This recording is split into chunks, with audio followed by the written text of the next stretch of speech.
Kegiatan simulasi pemungutan suara ini berlangsung di Gedung Serbaguna Kabupaten Maros, Sulawesi Selatan.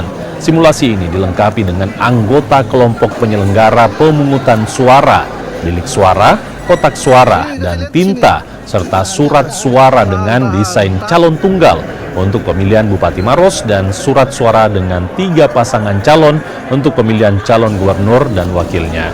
Simulasi ini sendiri merupakan simulasi kedua untuk daerah kabupaten kota yang mengalami pilkada dengan calon tunggal.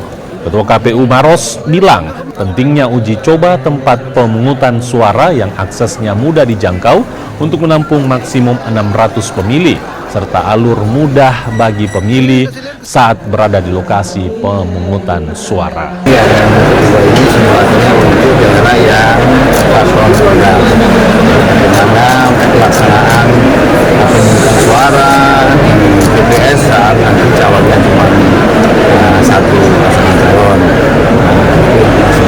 Simulasikan sebelum kita memfinalisasi kita surat, termasuk juga tentang